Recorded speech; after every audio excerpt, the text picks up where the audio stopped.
Hey guys, welcome back to my channel, Hakuna La Planta. My name is Kevin and today I'm going to show you my Monstera Thai Constellation propagation update. So if y'all are not familiar, I propagated my massive Monstera Thai Constellation 9 months ago. And yeah, I'm just going to show you how they're doing today. If you haven't watched that video, I basically chopped up the plant and showed you a 3-month update of how the propagations were doing. It's just so weird that I bought this plant 2 years ago with just 2 leaves. So the method that I used was a mix of air layering the top part of the plant in perlite. For the rest of the plant, I was propagating by single node cuttings. You could see here that the top portion is wrapped in like a Ziploc with the wet perlite. You want to cut between the plant's nodes along the internodes. And here is a clip. Oh my gosh, so scary. You could see, yes, I'm using a very sharp kitchen knife. But my shears, they couldn't wrap around like the thickness of the stem. And yeah, this was very, very stressful for me, but it happened. And I'm, like I said, you know, they're all doing okay. Y'all have seen the top cutting recently. She is so massive and I'm actually very scared to pick her up. I'm very scared. Okay, I'm gonna have to drag her a bit. Oh my god, the leaf. Since I last showed you this plant, she's pushed out a new leaf. This is the new leaf. I don't know if I'm going to be able to showcase it. I'm scared. I'm gonna knock something over.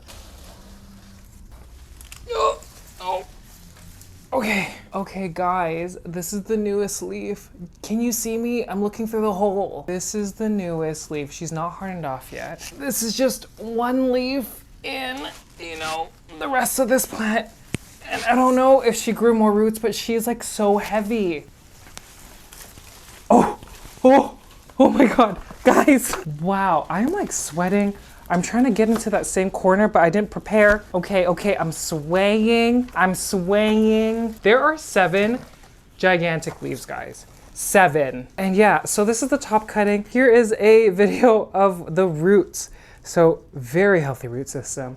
Half of the root system isn't sitting in water, so just as long as the roots stay humid, then they'll be fine. And because I'm a little bit worried about root rot, I have started using HydroGuard, which is supposed to help protect the root system from rot. But yeah, we'll see. I think it's only been a month that I've been using it. But yeah, can you believe, guys? I can't even showcase this plant. Look at this Monstera, guys. Okay, so this is the first plant. Oh, okay, I'm gonna try to put back. Oh my god. Okay, and y'all can't see me, but I'm just gonna put a clip here. This is the plant coming out of the pot. So like the last time, I'm definitely going to propagate this plant. Look at how thick this stem is. Oh my god. I feel like I might start air layering this to prepare it to you know, get the chop. Obviously, I can't let this grow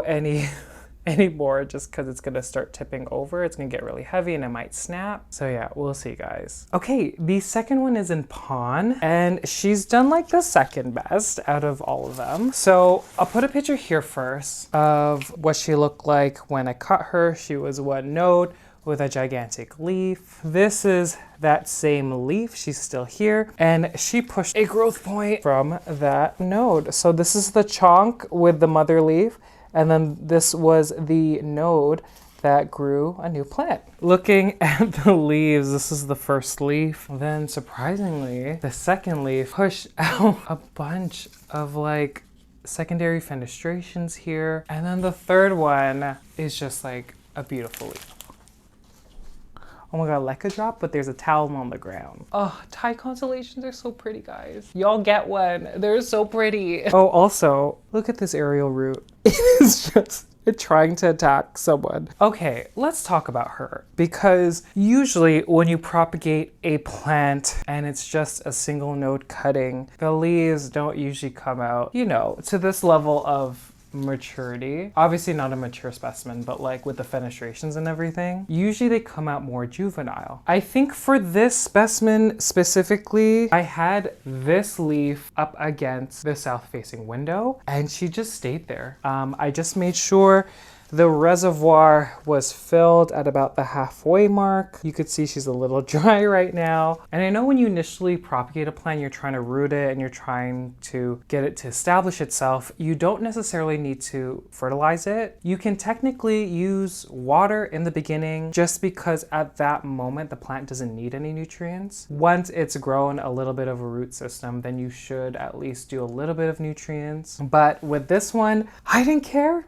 I think I put it straight into pond and then I just was feeding it a diluted nutrient solution. So about a half to a third diluted. And there were a few points in the winter where I left this plant 4 weeks without filling up the reservoir. And guys, this plant is so hardy. Monstera deliciosas, Monstera Thai constellations, they are so hardy. And like they're big, robust plants, guys. They really are.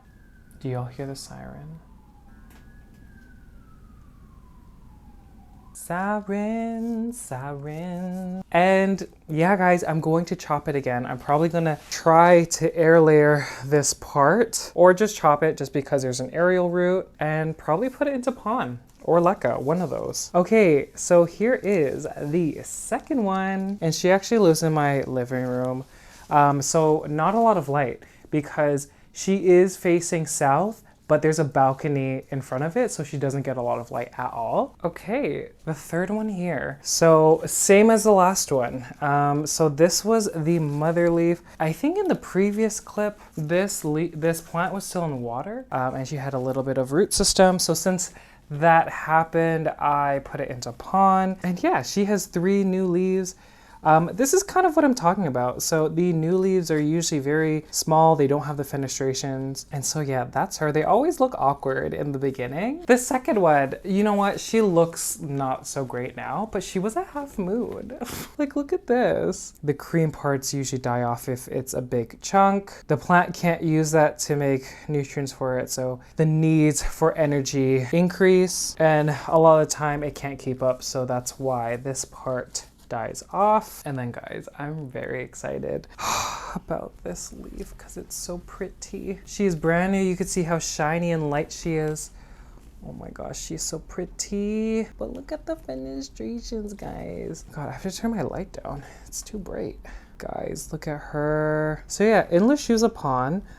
She wasn't in pond as long as the other one. I think the other one I put straight into pond because she already was air layered. This one I initially propagated in water, and then when she had that little bit of a root, I put her into pond. And same thing, I use a diluted nutrient solution. Obviously, pond has slow release fertilizer, but it only lasts about 3 months. You can repot and like add more of the slow release fertilizer. I haven't, so I just use a diluted nutrient solution. I'm so excited for this leaf to harden off. It's a bit pointy on the end and I'm kind of living. I don't know why. Look at that point.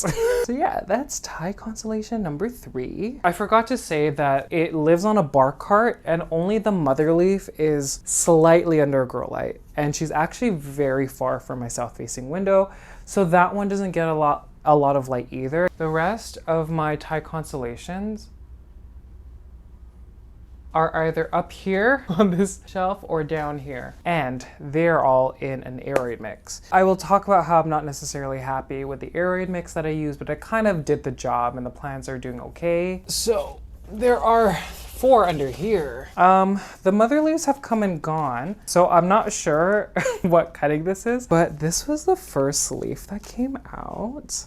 So again, Wonk City, or actually this is the mother leaf and she is cracked up and everything. Then she pushed out this leaf, then this beautiful one, and then, oh no, that's a new one. This is the second newest one. This one with the secondary fenestration up here is the newest one. Roots for days, guys. Roots for days. Oh my gosh. Crazy, crazy, crazy. Again, I don't know if I said, but I'm pretty sure the majority of these propagations were single node cuttings. I think there might have been like 1 or 2 that had multiple nodes on them and multiple root systems. So yeah, this one was a single node as well. What I'll say now, I don't know if the timing was wrong. I think because I potted these up during the winter time and it was a bit cooler, the aeroid mix stayed a little more wet than what I usually like. and there was a lot of fungus gnats. So this sack over here is beneficial nematodes. It's a pot popper. I think that's a brand. It's like a beneficial parasite that eats, is it the eggs? It's the eggs or the larva of the fungus gnats. Anyways, it's better to use it as a preventative. I think if it's already a really bad infestation of fungus gnats, it's not, it'll keep it the same, but it's not going to like solve the problem of getting rid of it. At that point, I think you need to try something else. So yeah, the last time I watered this was probably 3 weeks ago. And because she's in a big pot of soil, I know the roots look healthy, but this specific aerate mix was designed, unfortunately, to stay a little bit more on the wet side. So we're gonna keep her dry. And like I said, hardy little buggers, like, oh my gosh, they can tolerate drying out. Okay, I'll put you down here for now. Was that number 4?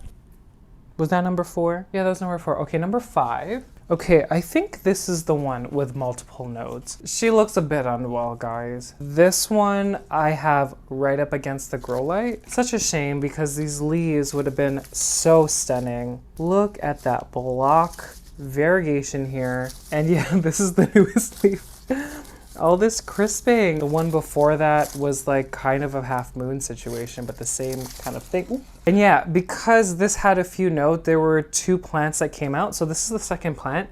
She pushed out this cute leaf, and she has this weird looking leaf here. I don't know if y'all can see the dust, but she is dusty. Like I said, I don't clean my leaves ever. I can feel here, guys, that she has a new leaf coming. Sometimes when you have multiple nodes and multiple plants coming from those nodes, the energy and nutrients are divided between the 2 plants. So for example, this second plant has not pushed out a new leaf in months, and that's because I think that the plant is favoring this part of the plant since it's pushed out more leaves. Roots, roots, roots. So you could see that they are nice and white and healthy. And I'm not sure how long I waited for before I took the propagations and potted them in this aerate mix. All of the ones moving forward, oh my God, my voice.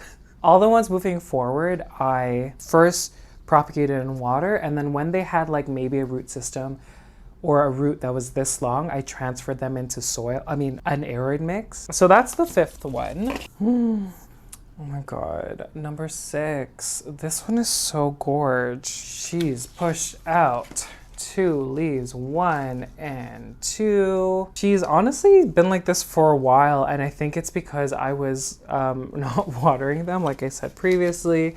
But again, if you look at the roots here, nice and healthy. That is number 6. Okay, number 7, I know she looks rough. This is the mother leaf, but this Thai Constellation propagation was the slowest to push out new growth. So this is the mother leaf. I know she's just 1 leaf, but I don't care. This plant took years. It didn't take years. It took months to push out this leaf. And can you believe, guys? I mean, it's kind of what I was saying before. Because this leaf was right up against the grow light, like this is the first leaf that came out, and she has like fenestrations. And usually they wouldn't. So it was such a pleasant surprise to see this leaf. Okay, root wise, you could see a little bit here. Look at those. Oh my God, and you could even see the grow light. Oh my gosh. For this one, I don't know. I have like such an attachment to it because it was kind of like the one that was like the slowest. You're kind of like rooting for it. We're all rooting for you. So 1, 2, 3. Okay, this is the 7th one.